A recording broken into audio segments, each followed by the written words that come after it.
My name is Ryan Loucks. I'm the exterior paint designer for Newell Coach. So the designs start usually with an email or a phone call where I'll get to know the customers, and we'll talk through kind of what they're looking for in the design. But each one starts with a blank white canvas. It's all digital. I don't use paper or pen or anything, and just draw something that to me feels one, reminiscent of that person, but also incorporating the elements that we've discussed for what they'd like to see in the design. So as coaches leave the new side of the building coming out of production, they head straight over to paint to start the basics of the prep process. So usually that involves sanding the aluminum, sanding the fiberglass, masking off the engine bays, the doors, the cargo bays. They'll spray an etch primer over any of the bare aluminum to help prevent corrosion, and then the whole coach gets a sealer. So if you happen to walk through at that point, you'll see a very bland gray coach. The next step after that is when Newell will take paper printouts. Right? This whole thing sets up the roadmap for everything else afterwards. All the other colors will fit within these shapes or around them in different ways.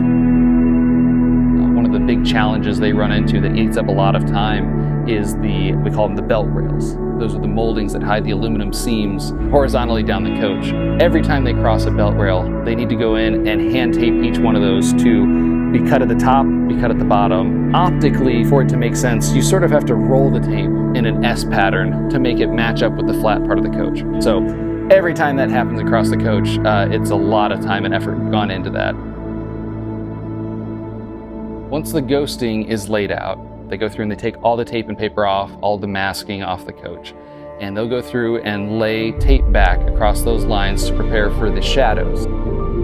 And so the guys will take that and very carefully follow all of the pinstripes around the whole coach with an almost perfect, every time, 1/4 inch fuzzy shadow under every stripe. And you know, it's one thing to like do that on a small scale. It's a totally different thing to do that across 45 feet and 8.5 feet wide, 13.5 feet tall, and then, you know, however many stripes we put across the coach.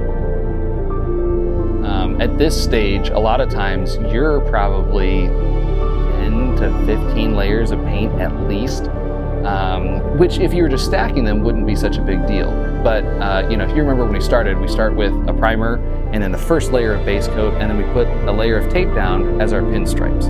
And as you paint those paint layers on top of that, you get a lot of buildup up against that tape. And so what these guys do is they'll take a razor blade and actually go through and cut those lines down, every one across the whole coach. So very meticulously, they take these razor blades and cut the edges off of all of the paint lines, just to help ensure that the final product is super smooth and easy to cut and buff.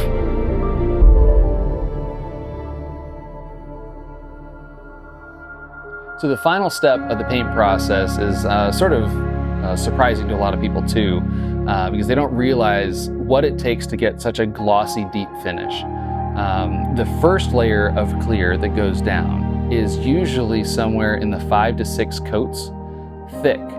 And after that gets baked dry, it gets sanded flat, and then another layer of 6 goes on top that they call the finishing clear.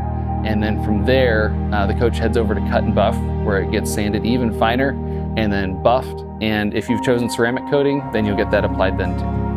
And then not too long after that, you'll get to take delivery of it here in Miami, Oklahoma.